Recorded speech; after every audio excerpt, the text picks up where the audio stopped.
Hello, ngayong gabi magluluto ako ng buckwheat. It's a Russian food.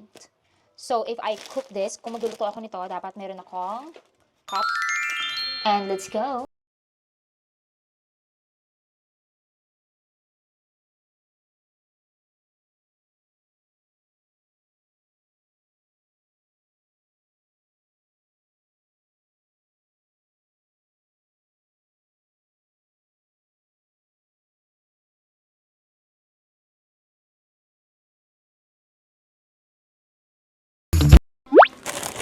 Amoy natin. Grabe ang bango niya. Oh, Ang bango niya wow! as in.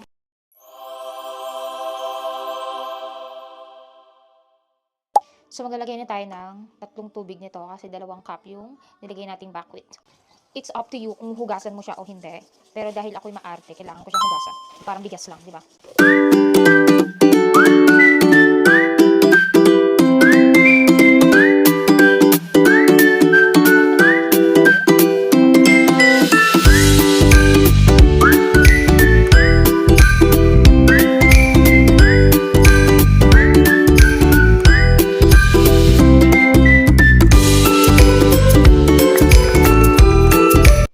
Hugasan na natin kasi maliit lang yung lababo ko, so ayoko ng maraming hugasan. Talaga, kung kaya ko siyang hugasan, kung di ako busy, huhugasan ko na siya. Ako talaga, pag ako nasa bahay, since ang asawa ko lang naman yung nag-work, so I should clean our house perfect. Wow. Not with perfect, diba? Hindi naman sobrang perfect, but it's okay. So ito na siya, lalagyan natin siya ng 3 tubig.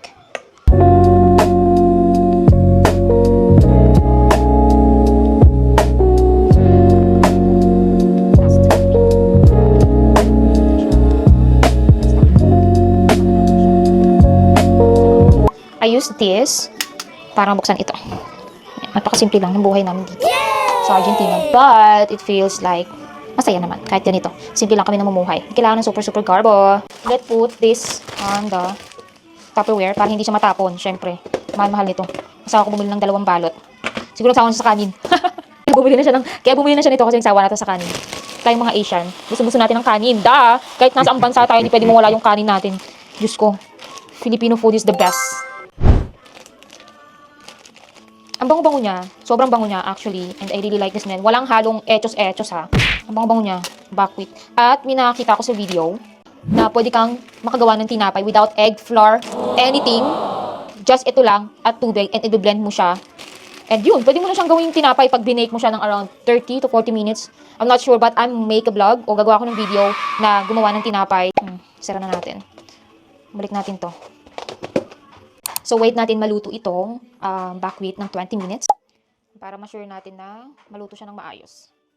At syempre, habang nag-aantay tayo maluto ang ating dinner, makipaglaro tayo kay Luca. Ito siya. Isa lang siyang naglalaro. Pero syempre, nandito ako. Hindi na siya maging mag-isa pa. Hinaan natin yung apoy ng ating buckwheat para hindi siya masunog at maging perfect lang siya matapos. And then, let's wait for a few minutes. Balik tayo sa aking anak na si Luca. Maglalaro tayo with Luca. Medyo nagugutom na ako actually, but it's okay. Pauwi na yung asawa ko galing work. Pag weekend ang trabaho niya lang is 4 to 5 hours. Umuwi siya ng mga 6 p.m. On the way na siya. The time is here in Buenos Aires is 6:30. Maya-maya nandiyan na siya. Baka nag-commute lang ang aking asawa. And let's play. I'm going to tell you na ilang years na kami dito sa Argentina. Buenos Aires, we are living here for almost 2 years or 1.5 year. 1 taon at kalahating taon.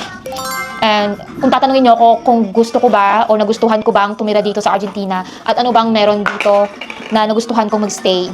Actually, maganda naman ng Argentina. Ang meron sila dito talaga nagustuhan ko is beef. Yung beef nila dito talaga namang perfect. Walang halong keme-keme, auntie. Pero ang sarap ng beef nila dito. Actually, nag-i-steak kami 1 to 2 times every week with mashed potato. Syempre ako gumagawa nun kasi pag ikaw gumagawa, mura na, malaki pa at masarap syempre. At kung mapapansin mo, kung may beef dito, yung isda nila, hindi naman talaga totally fresh. I mean, mabibili mo yung mga isda, frozen na siya.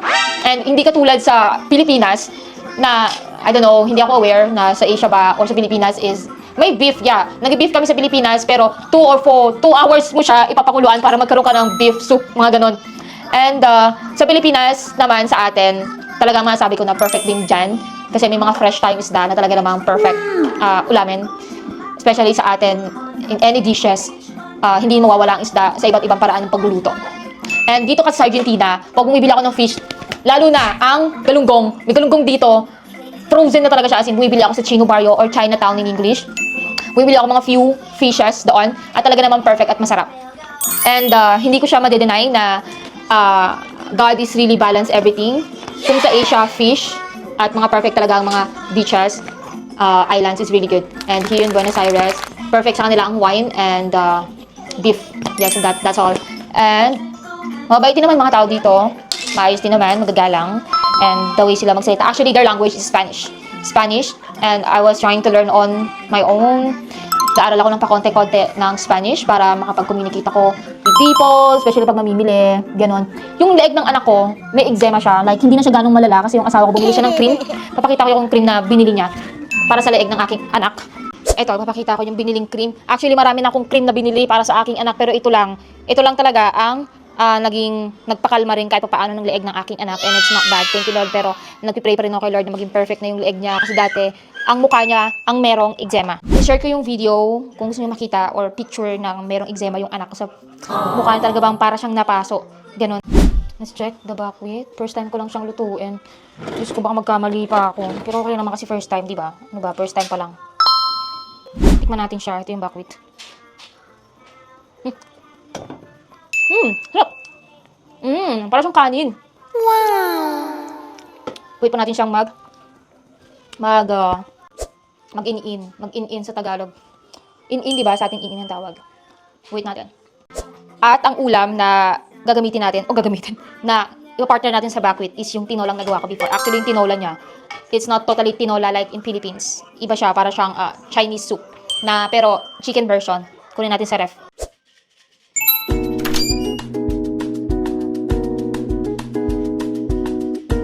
Actually, itong kaldero, belong siya dito sa apartment kung saan dito kami nag-rent. Gasan muna natin, syempre. Malinis na siya, pero syempre ma-RT kaya kailangan malinis.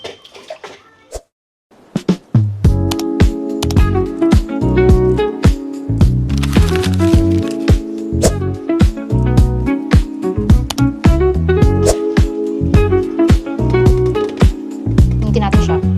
Yes, tubig. Kasi feeling ko ang konti ng soup. Mekos-mekos na lang natin yung soup para dumami yung soup.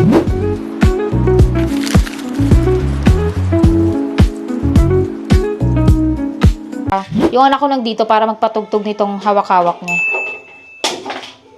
Ito, medyo ang patugtog niyan. Habang nagluto ako, nandito nga siya. Extra. No! Like I told you, Russian yung asawa ko at mahilig siya sa mga salad, vegetable salad, na hindi pwedeng mawala sa lamesa namin tuwing kami ay kumakain ng lunch or dinner. And napaka-importante yun para sa kanya. So, gawa tayo. Siyempre, salad ng aking asawa, i-mention ko na meron kaming kamatis or tomato. Hindi ko alam kung anong tawag dito, nakalimutan ko na, pero kailangan yan. Celery, kailangan may celery. Carrots, cucumber, lettuce. At meron din akong, kailangan lagyan ko rin siya ng kahit isang bawang. And pumpkin seed. At maglalagay din ako ng sibuyas kasi kailangan yun. So, let's go.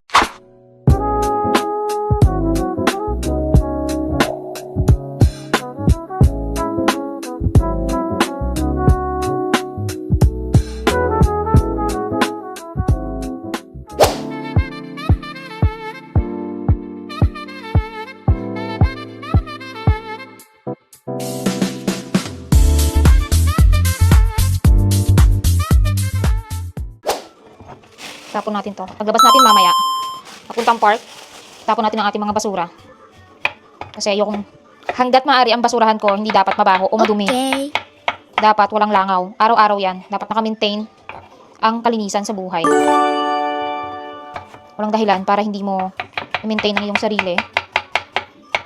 Dahil yun lang magiging way para maging komportable ka. And you feel like, ay, natapon na ang dipunggal. Tapon ng cucumber. Lagyan natin yan. Next natin.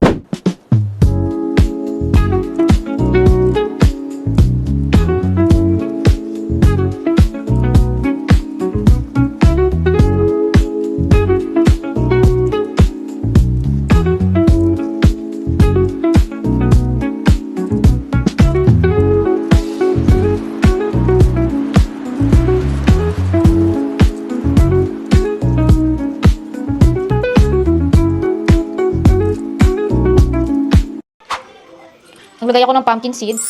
Ito. Kung napakita, pero perfect yan. Nice to wear. Sarap yan. Hugasan na natin to.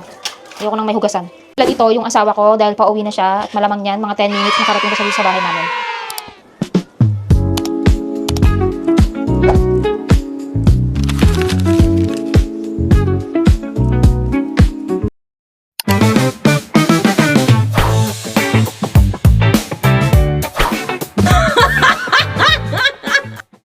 Lagay yung kilukwato sa ref, Myra E.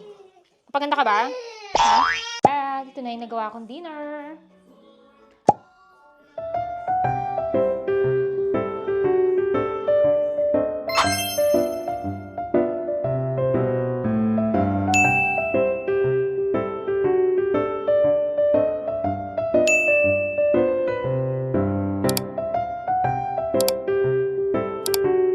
Yun lang ngayong araw na to at sana magustuhan mo ang aking video. Bye-bye!